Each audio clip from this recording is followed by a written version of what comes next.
Gostaria de começar com vocês, pessoal, explicando um pouco o que é a empresa de vocês. Obviamente aqui, por exemplo, em Salvador, todo mundo conhece o metrô da Bahia, mas não necessariamente a Motiva.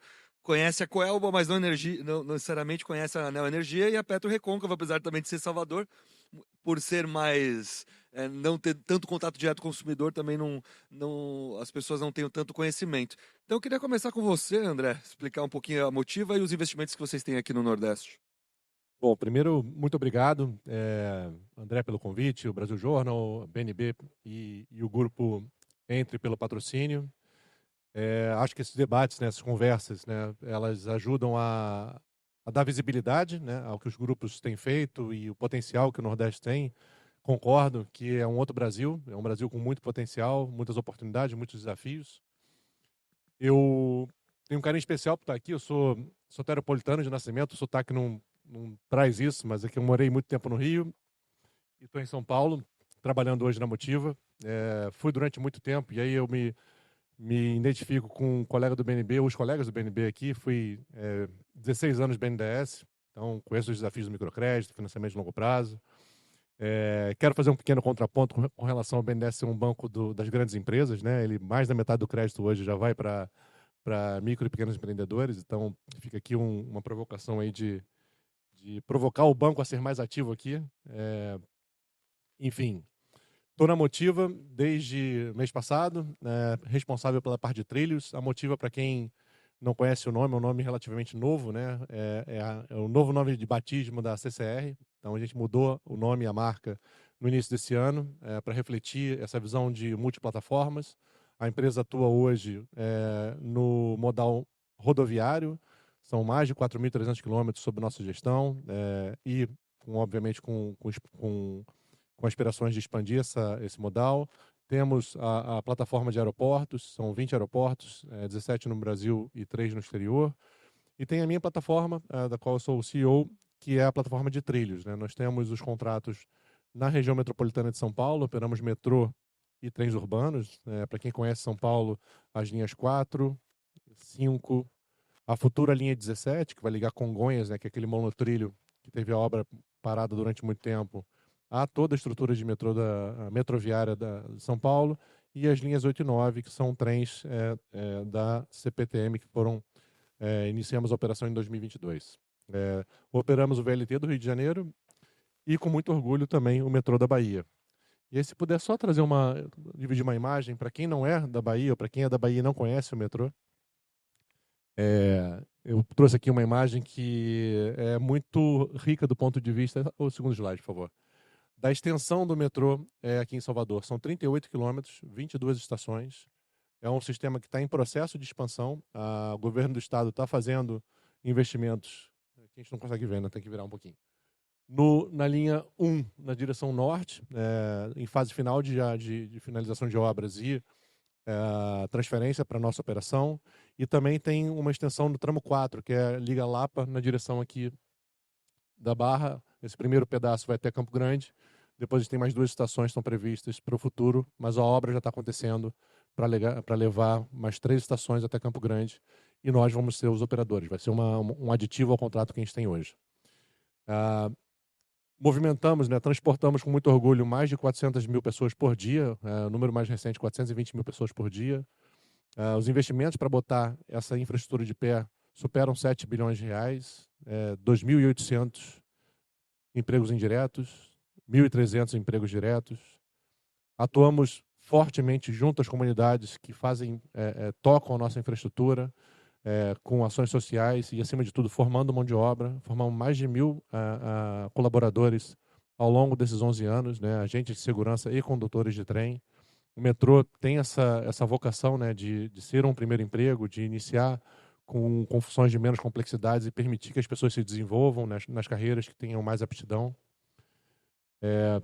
O metrô também é um modal que conversa muito com a agenda de sustentabilidade, ainda mais quando a gente pensa no Nordeste, né, na vocação turística, na preservação da natureza. A gente tem, por passageiro transportado, uma redução de mais de 90%, dependendo do modal, quando ele sai de carro para metrô. Dados de grandes metrópoles indicam que a emissão de carbono por quilômetro equivalente por pessoa é da ordem de 120, 130 gramas de carbono. Quando você vai para o metrô, você tem uma redução para baixo de 10, então assim, é uma redução importante, né? E aqui tem alguns números, né? A gente opera 40 trens, são, como eu falei, três estações. Temos, em cooperação com a segurança pública, mais de 2.000 câmeras de monitoramento das nossas infraestruturas, com que a gente colabora muito com o poder local. E, ao longo desses 11 anos, a gente já transportou mais de 3 Brasis, né? São 730 milhões de pessoas transportadas dentro do metrô de Salvador, o que nos orgulha muito. Então, assim, é uma mensagem de muita parceria, um histórico de cooperação com o governo local, tanto com a Prefeitura de Salvador, como os entes da região metropolitana, em especial o Estado, que é o responsável, né, pela concepção dessa PPP, que inaugurou, assim como outros casos, né, PPPs de longo prazo, né, PPP do Hospital do Subúrbio, a PPP que está fazendo aniversário esse ano, a PPP do metrô de Salvador foi uma inovação, uma estrutura de garantias inovadora, desenvolvida pelo governo do Estado da Bahia, que tem sido, né, um atuante na fronteira, né, da evolução das parcerias público-privadas. Estamos em conversa com eles, né, cooperando tecnicamente e, obviamente, com todo o interesse em avaliar a oportunidade do VLT. É um modal que complementa o metrô. Então, vão ter 3 pontos de conexão com a infraestrutura das linhas 1 e 2. Vai margear mais próximo à costa. E é um modal que, para quem conhece, né, ele se identifica muito com as cidades que têm a beleza natural que Salvador tem. Permite que a pessoa trafegue, né, numa velocidade menor, integre comunidades. A gente está muito feliz de ver esse projeto saindo do papel, junto com a equipe da CTB, que a gente tem também conversado. Então, a mensagem tem muita coisa para acontecer. Acho que o Nordeste tem um espaço gigantesco para investir em mobilidade urbana. Quando a gente vê os efeitos que o metrô de Salvador trouxe para a vida urbana, né, ele tem um efeito de dar mais tempo para as pessoas. Viagens que demoravam mais de 2 horas, hoje são feitas em 20 minutos. Você tem uma componente, quando a gente conjuga isso, né, de devolver para as pessoas alguns dias por ano, né, dias que podem ser usados para estudo, para ficar com a família, para passear, para se divertir, de fato, para cuidar da saúde.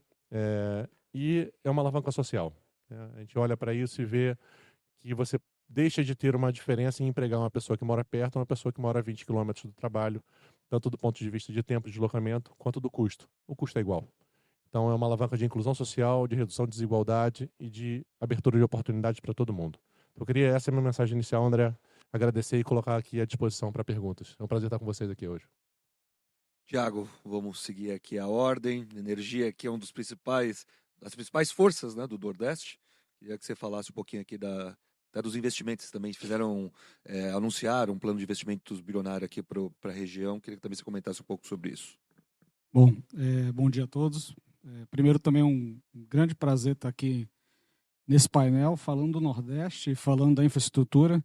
A minha conexão com o Nordeste também ela é muito forte, embora há muito tempo fora. Fui criado aqui em Salvador, mas eu costumo dizer que eu estou conectado ao Nordeste em vários estados, né? Porque casei com uma baiana, uma filha sergipana, a mãe paraibana e os avós pernambucanos. Então, passei aqui por tudo. Eu sou o único forasteiro aqui, né?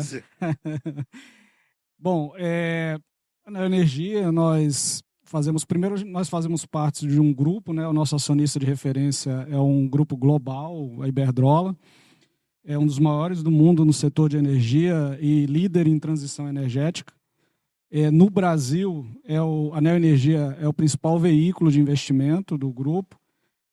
Já estamos aqui há cerca de 30 anos. A Neoenergia faz próximo a isso aqui no Brasil e começou no Nordeste, né? E basicamente aqui nessa concessão de distribuição que é a Neoenergia Coelba. Então, a importância do Nordeste para o Grupo Neoenergia ela é muito grande. E porque realmente a gente tem uma oportunidade grande de investimento em infraestrutura, né? Tem muitos equipamentos e investimentos a serem feitos aqui, até em função do crescimento que vem acelerado ali na região. No ano passado, o Grupo Neo Energia investiu cerca de 9,8 bilhões de reais, e na região Nordeste, por volta de 5 bilhões a 6 bilhões de reais. Então, assim, o principal vetor de investimento do grupo está aqui no Nordeste.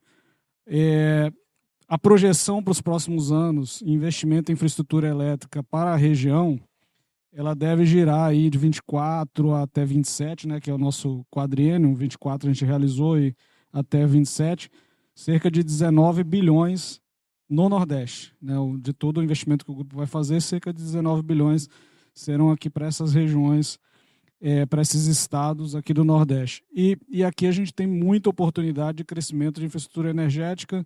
Acho que nós vamos falar um pouco aqui dos desafios para conseguir implantar qualquer tipo de infraestrutura, mas temos exemplo aqui na Bahia, crescimentos exponenciais, como, por exemplo, no oeste da Bahia, que necessita de muita infraestrutura energética. Não é só da infraestrutura energética que vem da distribuição de energia, mas também de novos leilões de rede básica, que a gente fala, que são redes de transmissão e linhas. Então, realmente aqui tem um potencial grande e é o foco do grupo.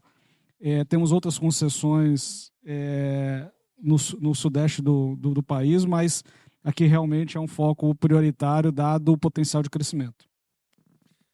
Firmo, eu queria agora que você falasse um pouco aí do setor de petróleo. Vocês têm investido muito em verticalização nos últimos anos.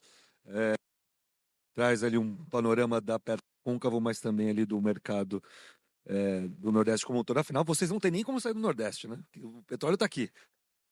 Nós nascemos aqui na Bahia. Bom dia, obrigado pela atenção de vocês, obrigado pelo convite. PetroRecôncavo tem na sua história a indústria de óleo e gás, né? É uma empresa produtora.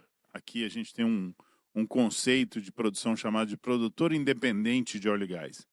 Nasceu na Bahia, celebrou esse ano 25 anos de existência. Se a gente der um passinho um pouquinho atrás, o petróleo brasileiro foi descoberto na Bahia. O primeiro poço, a primeira descoberta de petróleo brasileira foi descoberto aqui. E a Bahia se desenvolveu como, vamos chamar assim, o embrião da indústria petroleira, que hoje é, sem dúvida nenhuma, uma das maiores indústrias aqui do Brasil, a indústria que mais recebe investimento externo, a indústria que cria o balanço positivo da balança comercial brasileira com as exportações de petróleo. O petróleo hoje é, para o Brasil, extremamente relevante do ponto de vista econômico, mas nasceu aqui. A forma natural como se desenvolve a indústria petroleira no mundo inteiro, criando aqui um paralelo com o resto do mundo, é mais ou menos o que aconteceu no Brasil, mas com uma história de temporal um pouquinho diferente.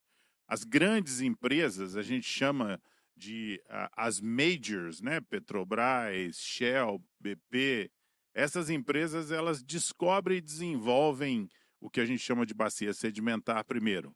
Os riscos exploratórios, todo aquele investimento gigantesco necessário. Um exemplo clássico que eu gosto de citar, o primeiro poço do pré-sal descoberto, foram 360 dias perfurando e quase $1 bilhão de investimento para chegar nele. Então, a necessidade de capital e a necessidade de apetite para o risco no desenvolvimento da indústria petroleira vem com essas grandes empresas. Depois disso, os campos entram em produção, fase de produção. Essa fase de produção ela leva mais ou menos 10 anos, 10, 15 anos, onde aí começa o declínio de produção desses campos. E é normal, bem normal, no mundo inteiro, que essas grandes empresas, então, migrem para novos projetos e façam a transição para os chamados independentes, que tem como objetivo estender a vida útil desses campos através de tecnologia de custo baixo, de bastante desenvolvimento de custo de capital. Isso aqui no Brasil não aconteceu, ficou aí uns 30 anos, mais ou menos, até que isso ocorresse. 10 anos atrás, eu participava, junto com a indústria petroleira, quando eu estava no IBP, no Instituto Brasileiro de Petróleo, numa discussão com o governo e com a Petrobras, dizendo, olha, esses campos que estão lá no Nordeste estão em declínio há décadas e não precisam estar em declínio há décadas. Se nós fizermos uma transição muito bem planejada para um grupo plural de empresas que acontece no mundo inteiro, a gente vai ter crescimento de produção e extensão de produção para décadas. E na época, a gente usava como exemplo uma empresa que tinha sido fundada 20 anos atrás, 25 anos atrás, e que estava fazendo isso de um modelo diferente, que era a PetroRecôncavo. Ela chegou aqui antes da abertura de mercado, antes da Petrobras estar desinvestindo e vendendo seus campos, fez um contrato de serviço com a Petrobras que dizia o seguinte: se o campo declinar na curva natural, eu não ganho nada. Mas todo o petróleo que eu conseguir produzir acima da curva de declínio natural, a gente divide. Foi um contrato de risco que a Petrobras fez com a PetroRecôncavo para provar esse conceito de extensão de vida. 25 anos depois, os campos que nós tivemos esse contrato aqui em Remanso, aqui na Bahia, produzem mais do que produziam quando a gente pegou esses campos da mão da Petrobras. Então, foram 25 anos de extensão, crescimento e extensão de produção. O que significa isso? Significa muito petróleo e muito gás produzido.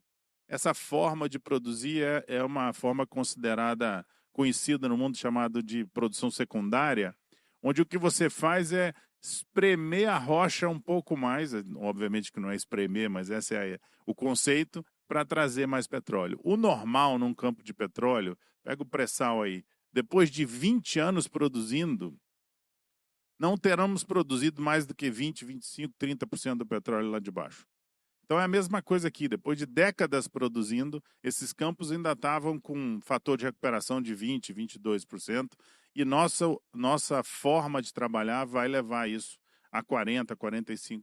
Então, é uma empresa criada com um conceito visionário, inovador, que criou a ideia desses produtores independentes, que hoje é uma realidade.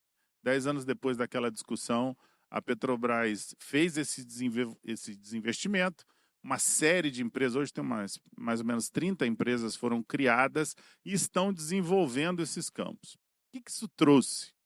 O que aconteceu? Além de produzir petróleo e gás, foi uma quantidade de investimento muito grande. No início, havia um risco, havia uma preocupação local, não só na Bahia, mas em todos os campos, de que o nível de investimento com a saída da Petrobras fosse diminuir. A realidade foi exatamente contrária. Se a gente olhar o ano passado, com PetroRecôncavo, Brava, Origem, Carmo e mais uma lista de empresas que estavam investindo, foram mais de 10 bilhões de reais de investimento, que não acontecia há décadas nesses campos aqui do Nordeste.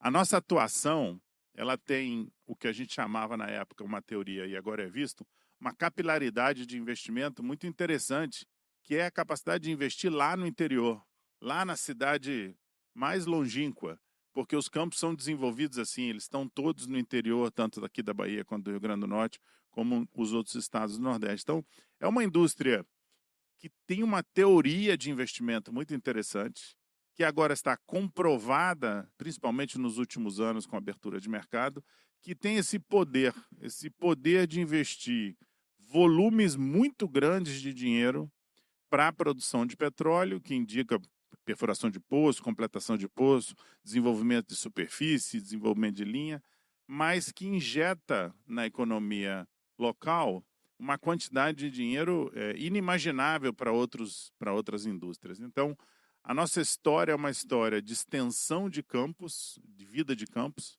mas também que se traduz diretamente nessa pujança. Quem aqui teve a oportunidade de participar do Bahia Óleo e Gás, que é uma feira que é feita uma vez por ano, e teve a oportunidade de ver isso nos últimos 10 anos, tem um exemplo clássico disso. Mas para a gente, eu comecei minha carreira, eu sou mineiro carioca, sou confuso, assim, nasci no Rio, mas sou mineiro porque a família é toda mineira, cresci em Minas. Então, primeiro trabalho meu foi aqui na Bahia. A primeira vez que eu vim ser treinado na indústria petroleira foi aqui em Catu. Quem viu a pujança de Catu, a pujança aqui do interior, Catu, Pojuca, depois viu o declínio e volta a ver agora, o que a gente tem é uma pujança enorme aí nos últimos anos. Isso está acontecendo em Mossoró, no interior do Rio Grande do Norte, está acontecendo em Alagoas, está acontecendo em todas as áreas onde a indústria petroleira começou a investir de novo. Então, para nós, a interação fundamental com esses campos aqui é como é que a gente integra a parte mais desafiadora do ponto de vista de infraestrutura. Entretanto, para a indústria petroleira, como ela nasceu aqui, existe uma enormidade de infraestrutura subutilizada. E aí eu vou dizer, tratamento de gás, gasoduto, oleoduto, estações de produção. Existe muita infraestrutura que hoje está voltando a ser utilizada. Obviamente que a integração disso com produção de gás, geração de eletricidade, integração com a parte de distribuição de eletricidade faz todo sentido. Mas ainda temos muito que fazer. Se nós olharmos o potencial de produção de gás natural, a estratégia, tem uma história bem interessante que há 25 anos atrás, 30 anos atrás, quando esses campos estavam sendo descobertos e desenvolvidos, gás não era um energético, era um inconveniente. Quando um poço produzia muito gás, o reporte de volta para a Petrobras era: achamos um poço muito bom, infelizmente é gás.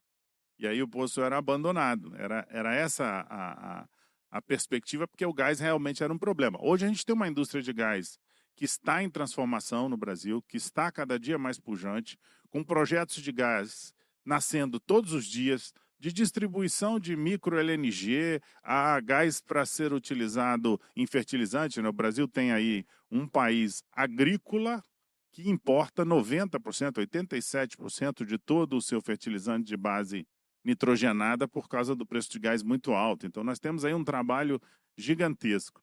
Eu tenho olhado bastante para isso no futuro.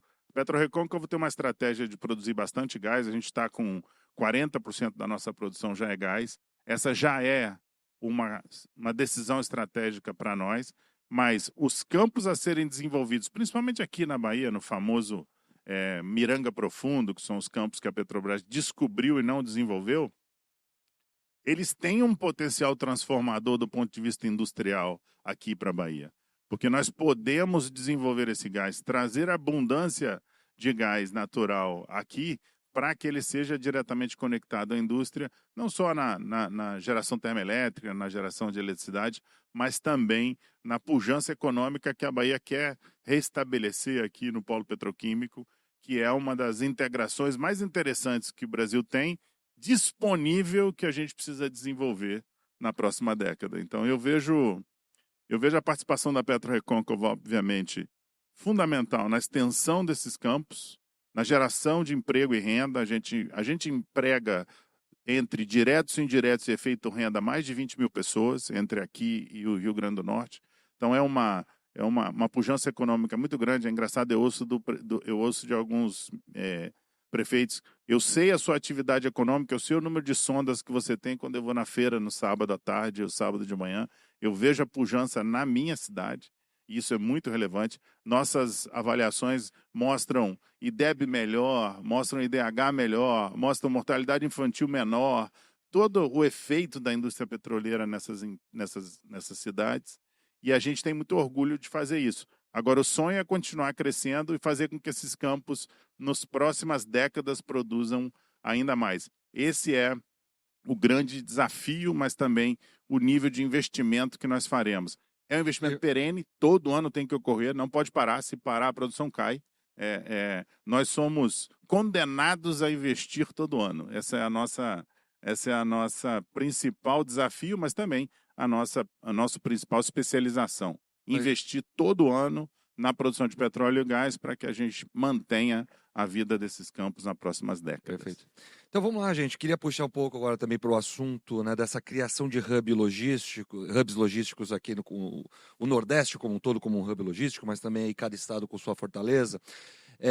Só que até uma pesquisa da CNI do ano passado mostrou que 75% dos empresários definem a logística, né, a infraestrutura do Nordeste como um todo, como regular, ruim ou péssima. Então, A gente já falou um pouquinho dos desafios, agora eu quero começar com você, Thiago, que você também já deu ali uma pincelada nesse assunto, que a gente tem aqui um potencial muito grande no Nordeste da questão da energia. Antes, né, o Nordeste, ele importava energia, agora ele exporta energia, só que ainda não com toda a sua capacidade, principalmente porque a gente não tem aí linhas de transmissão suficientes. Você falou da necessidade de leilões. É, Hoje, qual que é o tamanho desse problema e como que está sendo endereçado, principalmente pelo governo, que é o responsável ali pela criação desses leilões? Veja, isso ocorre de forma centralizada, né, feito todo o levantamento ali de potencial energético, através até mesmo da informação que as próprias distribuidoras fornecem, né, para a empresa de pesquisa energética, e a partir dali se faz um leilão e a gente consegue disponibilizar uma infraestrutura energética ali que acaba sendo conectada depois pela própria distribuidora. Acredito que os leilões estão acontecendo, né, que eles estão previstos aí para atender essa demanda. O que acontece muitas vezes é algumas regiões que têm um desenvolvimento exponencial. E aí o modelo natural do setor elétrico ele acaba por não capturar. Então, por exemplo, infraestruturas mais desenvolvidas, como o Sudeste, ali principalmente São Paulo, onde o crescimento de carga ele é um crescimento mais orgânico, fazer a previsibilidade ali da carga e dos leilões ela é mais fácil e padrão. Aqui, por exemplo, na Bahia, a gente tem um Oeste que cresce a taxas de 2 dígitos. Então, como o crescimento é muito elevado num período de espaço de tempo muito curto, esse modelo de crescimento mais orgânico, né, esse modelo mais contínuo, ele tem dificuldade a usar como previsão. E o que a gente tem que fazer? Que é um pouco do que nós estamos fazendo aqui como agente desse modelo, né, da distribuição. A gente precisa fazer uma interlocução com segmentos econômicos para levar esses estudos para a EPE para que sejam leiloados esses empreendimentos. E nós estamos fazendo isso aqui na Bahia. Aqui, por exemplo, no Oeste, da nossa parte, da nossa infraestrutura de distribuição, nós temos um investimento até 27, só na Bahia, de 13 bilhões, sendo que para o Oeste nós vamos duplicar a capacidade energética. Além disso, nós fechamos uma parceria, uma cooperação com os produtores da região para elaborar toda a necessidade energética que tem da região e a gente vai levar junto esse estudo mais aí para o final do ano para a empresa de pesquisa energética que faz todo o processo para depois leiloar. Então, o que eu vejo e aí acontece na Bahia, mas acontece em outros estados do Nordeste, crescimentos exponenciais, bem localizados, que o modelo tradicional não captura. E o que a gente tem que fazer uma articulação entre os agentes privados, públicos e segmentos econômicos para poder acelerar essa implantação dessa infraestrutura. André, então, pegando aí carona na resposta do Thiago, vocês, na parte de trilhos, têm a necessidade de trabalhar com o poder público, né? Não tem uma coisa assim, vou lá, vou abrir, expandir aqui o metrô e acabou. Não, vocês têm que ter ali toda uma negociação. E a gente sabe que o Brasil como um todo, isso não só o Nordeste, é muito atrasado nessa questão de trilhos, né? Tanto de metrô quanto de trens urbanos. Mesmo São Paulo, que tem uma linha muito grande em comparação com outros estados do Brasil, ainda é ínfimo perto de outros países.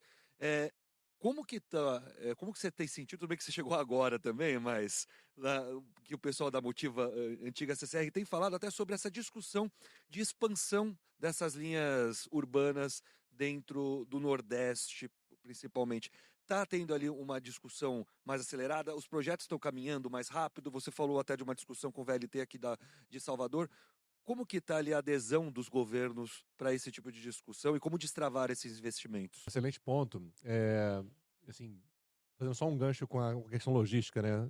Um exemplo de como é que a gente observa a complementariedade de modais, né? A gente tem conversado muito com empresas de grande porte em centros urbanos para usar áreas do metrô, no sistema metroviário, para centros de distribuição de last mile. E isso pode se desdobrar em uso da infraestrutura do metrô para contribuir com isso, Você pensa em empresas de entrega que possam botar seus lockers dentro de estações de metrô que são seguras. A pessoa indo ou voltando do trabalho passa lá e pega a sua encomenda num local seguro, sem risco de vandalismo ou qualquer tipo de distúrbio. Então, tem muita coisa para evoluir com o sistema metroviário, também em logística e também no aumento da qualidade do serviço que esse modal oferece. É impossível você pensar em expansão de modais metroferroviários urbanos, mesmo de logística de carga, né, sem a participação do governo. Acho que é uma diretriz, tem que ser construída em conjunto. Sistemas metroviários são, sem dúvida nenhuma, no Brasil, para a mobilidade urbana, uma fração do que poderiam ser. Não só aqui, a Bahia, acho que é um exemplo positivo do que foi a evolução nos últimos 11 anos, né, como transformou a realidade do funcionamento da cidade de Salvador e da região metropolitana de Salvador. É um dos poucos modais, né, que chega, uma das poucas cidades, né, em que o modal chega bem próximo do aeroporto. A gente tem pouquíssimos casos no Brasil em que o sistema metroviário chega de fato a uma distância, né, de se caminhar até o terminal. Acho que hoje acho que o Rio de Janeiro com o VLT e futuramente em São Paulo com a linha 15 o monotrilho. Mas o grande desafio, né, voltando para o seu ponto, e eu acho que a Motiva ela é a empresa mais capacitada para ajudar nesse processo, não porque nós somos melhores do que outras, mas porque a gente opera todos os modais, né? Hoje, dentro de trilhos, né, a gente opera trens urbanos em São Paulo, operamos metrô de superfície e metrô subterrâneo em São Paulo, em Salvador, o VLT no Rio. Então, tem uma experiência muito grande acumulada para contribuir com uma agenda que é vital para qualquer tipo de concessão de longo prazo, que é a agenda regulatória. O setor elétrico, acho que é um exemplo da evolução que a boa regulação trouxe, né? Quando você olha para lá 2001, que a gente teve o apagão e depois teve toda a revolução dentro do setor elétrico, o potencial que isso trouxe, né, de investimento privado, de recombinação dos grupos econômicos, né, investidores estrangeiros alocando capital aqui para aumentar a resiliência e a capacidade do Brasil de prover um sistema elétrico de qualidade. E a gente tem um desafio, quando a gente pensa em mobilidade, de quem é o ente regulador, né? Metrôs que extravasam fronteiras de cidades, eles têm que ser regulados pelo Estado, e os sistemas intracidades podem ser regulados pelas prefeituras. Então, e obviamente, trens que venham cruzar estados têm que ter regulação federal. Então, esse é um grande desafio. Não ter uma regulação única é complicado. E qual é o nosso papel? Eu acho que é atuar junto aos poderes concedentes, né, aos órgãos reguladores, para construir o melhor modelo de regulação, o melhor modelo de funcionamento possível dentro da realidade de cada cidade, de cada região. Então, quando a gente olha para o Nordeste, né, a gente tem vários projetos em andamento. Acho que o próprio BNDES lançou um estudo de mobilidade urbana com mais de 150 projetos potenciais no Brasil, 50 para serem desenvolvidos nos próximos 5 anos. E o Nordeste tem diversos potenciais projetos em construção. E a mensagem que, obviamente, eu passo aqui, e é a vocação da Motiva, é ser parceira nessa construção. Construir de forma conjunta, como a gente já está fazendo aqui no estado da Bahia, quando a gente pensa tanto no metrô de Salvador quanto no potencial VLT, é sentar junto, é falar o que funciona, o que não funciona, que tipo de alocação e que tipo de risco, né, pode ser direcionado ao player, ao ente privado, qual a alocação de risco tem que ficar com o poder concedente, o que é algo que pode ser compartilhado entre um e outro, como é que você atrai investimento, quem faz o investimento no modal, quem opera, qual o tipo de modal. Então, toda essa complexidade, né, que é um arranjo que tem que visar o alinhamento de interesse e o alinhamento de visões, né, para servir melhor a população.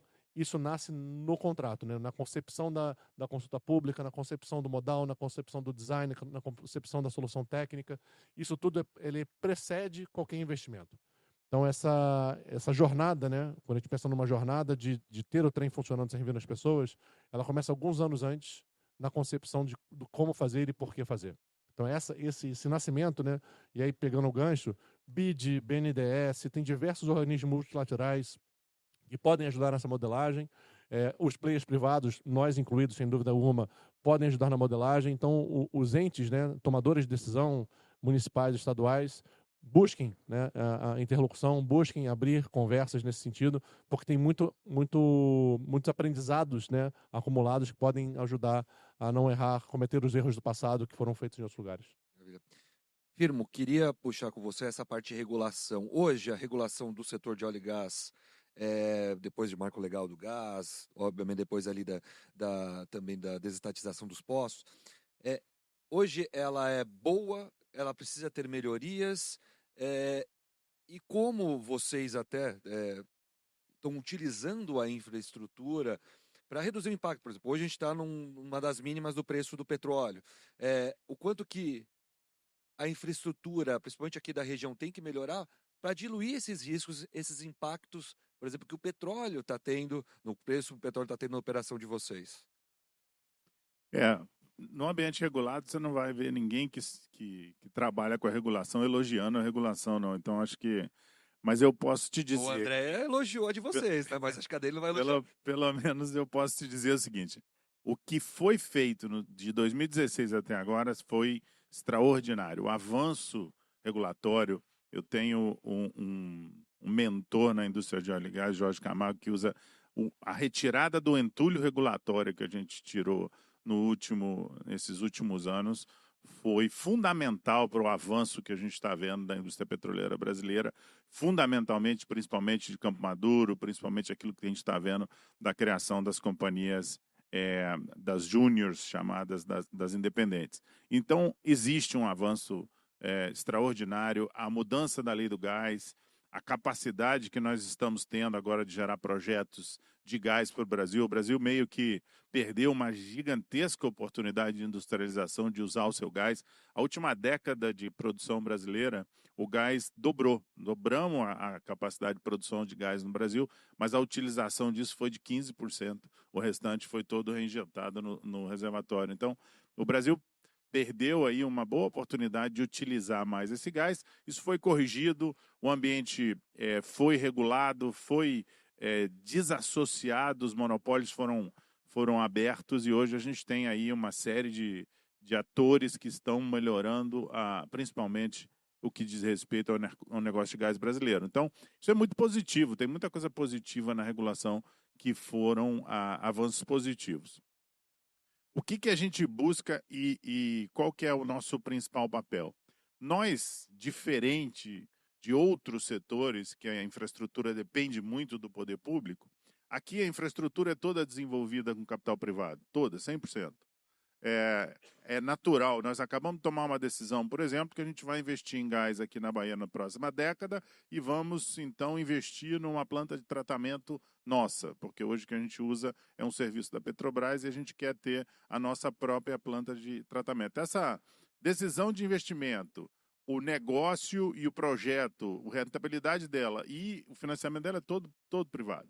Então, é um setor onde o poder público e a regulação têm que buscar reduzir o risco, exatamente o que você disse. Como é que eu reduzo um pouco o risco? E foram feitos uma série de avanços que fizeram isso, mas tem que continuar buscando essa redução de risco para que o risco que a indústria corre é simplesmente o risco regulatório, o risco, de subsuperfície, o risco de reservatório e o risco de preço, porque como é um commodity mundial, ele vai variar de preço nas próximas décadas. Então, mas é um setor que trabalha bem com a regulação. O Brasil tem uma regulação de décadas, né? O Brasil vem desenvolvendo isso há muito tempo, mas ela melhorou muito, ela avançou muito nesses últimos 8, 9 anos, aí, principalmente com as mudanças regulatórias que foram feitas. Então, eu tenho uma visão muito positiva daquilo que a gente vai continuar vendo. Os projetos de gás continuam sendo bastante demandados. Obviamente que um leilão como esse que está sendo discutido de capacidade traz mais oportunidade de uso do gás aqui no Brasil e isso vai fazer com que a gente desenvolva mais. Para o Nordeste, devido a essa característica de o Nordeste ter sido aonde nasceu a indústria petroleira, existe muita infraestrutura para ser utilizada. É o contrário da necessidade de infraestrutura. Precisamos de pujança nessa indústria. Como? Abrindo bem o mercado, deixando os campos disponíveis, habilitando financiamento e as empresas para que elas possam continuar investindo. Existe uma um conhecimento de subsuperfície que descreve um futuro absolutamente brilhante para o desenvolvimento de petróleo e gás no Nordeste, principalmente em terra. Perfeito. A gente tem 10 minutos aqui para encerrar o painel. Um ponto também que a NET trouxe, e também em outros painéis, também como de investimentos, a gente viu que é um problema do Nordeste, a questão de mão de obra. Vocês ali têm tanto contato, desde ali dos cargos mais baixos até, obviamente, os cargos mais altos de direção. Hoje, qual o tamanho desse problema para vocês e como que vocês estão endereçando internamente para resolver isso, já que não dá para depender só do Estado, senão se perde muita produtividade dentro da empresa. Queria começar de novo por você, Thiago. Hoje, como que a Coelba, como a Neoenergia tem trabalhado nesse ponto especificamente na mão de obra e qual o tamanho do problema? A gente coloca como desafio estratégico talvez o mais desafiador que a gente tem tido aqui no Nordeste, que realmente é a mão de obra. Veja que a concessão, por exemplo, distribuição de energia, a gente também tem linhas de transmissão, geração, mas a distribuição de energia ela é muito capilarizada, ela está em todas as cidades. A gente tem cidades grandes, cidades pequenas aqui no Nordeste. E a distribuição sempre é vista como, nessas regiões, cidades menores, sempre é vista como uma oportunidade única de entrar numa grande empresa que está capilarizada aí pelo Estado e pela região. Mas, embora tenha uma atratividade, a formação básica que a gente precisa para poder atuar com um segmento que ele é especializado, né, e é um segmento que trabalha com situações de risco, a dificuldade é muito grande de encontrar profissionais nesse sentido. O que a gente optou estrategicamente por fazer? Criar escolas de formação, junto em parceria com o Senai, em que a gente forma o eletricista base, né, da nossa empresa. E ao longo, desde 19 até agora, por exemplo, aqui na Bahia, a gente já formou 2.000 profissionais. Então, eles entram com uma formação de eletricista de distribuição, a gente dá toda a formação, todo o conteúdo técnico. Às vezes tem que fazer um nivelamento da formação básica desses profissionais, porque é muito heterogêneo. E dali eles caminham dentro da empresa depois com outro tipo de formação, que a gente também incentiva a formação do nível técnico superior. Mas sem essa estratégia de montar escolas de formação, seria muito difícil a gente conseguir a mão de obra que precisa. E mesmo assim ainda é desafiadora. A gente começou esse movimento porque optamos também por primarizar a mão de obra nas nossas empresas, naquelas atividades mais core, né, fim da empresa. E realmente é um desafio grande, mesmo com as escolas que a gente implementou. Então, acho que procurar parcerias para desenvolver tecnicamente os profissionais que a gente precisa. E para você, André, qual que é o tamanho desse problema, não só para você, mas para Motiva? Eu concordo totalmente com o ponto. Eu acho que a formação técnica no Brasil perdeu o charme, né, com o tempo, né. Acho que viramos o país do canudo, todo mundo quer fazer universidade, faculdade, e você perdeu esse meio do caminho, que é uma formação super importante, não só importante, mas necessário, e a gente precisa de fato investir. O que a gente tem feito também são parcerias com o Senai na formação de mão de obra para todos os níveis, incentivando. A gente tem inclusive uma turma que se formou, acho que essa semana, de 20 mulheres aqui no metrô da Bahia, 100% mulheres, para agentes de segurança e condutores de trem, né, dessa vez. 4 já estavam, antes de terminar o curso, empregadas, sendo uma delas líder de equipe já. Então é uma jornada muito bacana.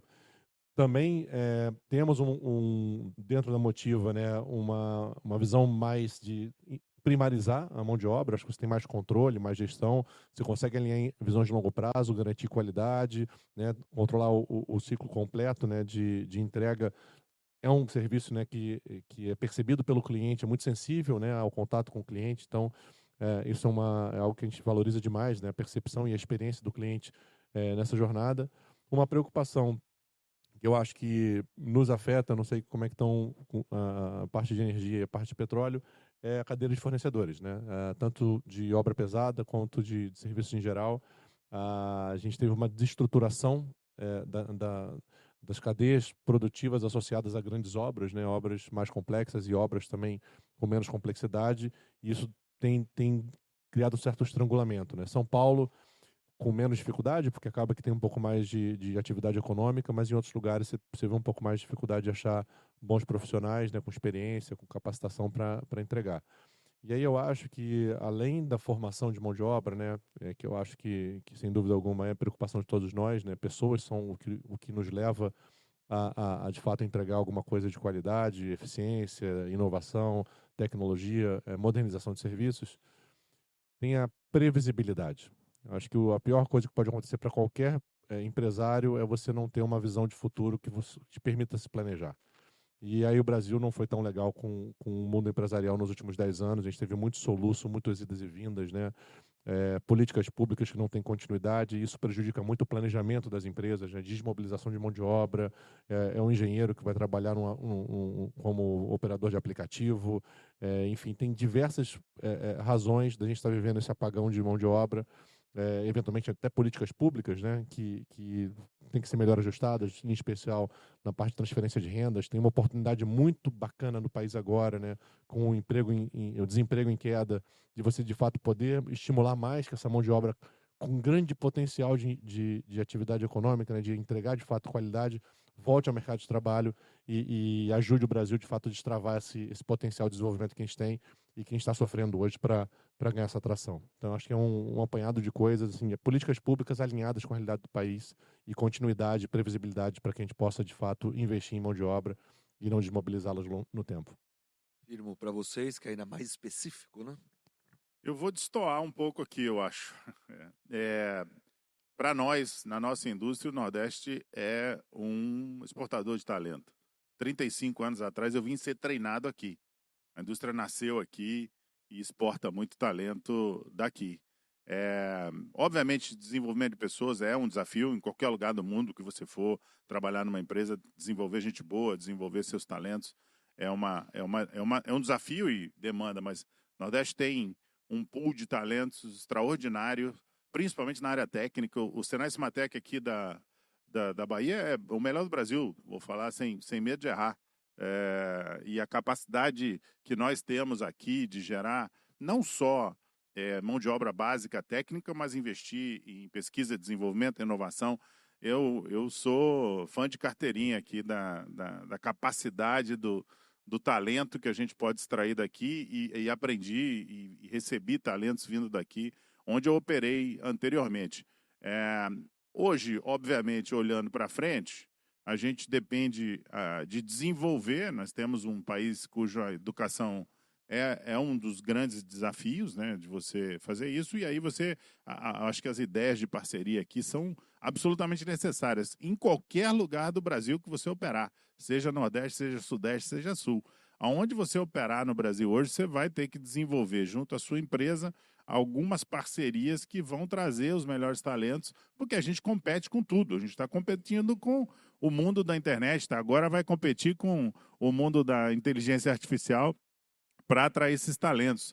No mundo inteiro, a indústria base, né? A indústria base competiu demais com a indústria financeira para talentos nas últimas 2 décadas aí, e a briga por pegar os melhores engenheiros do MIT não era mais entre empresa, entre a empresa e os bancos. Então, assim, essa é um duelo eterno. Eu vi ele acontecer no mundo inteiro onde eu trabalhei, mas que aqui no Nordeste eu acho que é bem importante. Eu tive a oportunidade de trabalhar 2 anos como diretor de gerente de recursos humanos para a Schlumberger, onde eu trabalhei, e eu tive a oportunidade de ver isso no mundo. Existem áreas onde existe escassez absoluta. A África é um lugar de escassez absoluta de pool de talentos. O Brasil não tem.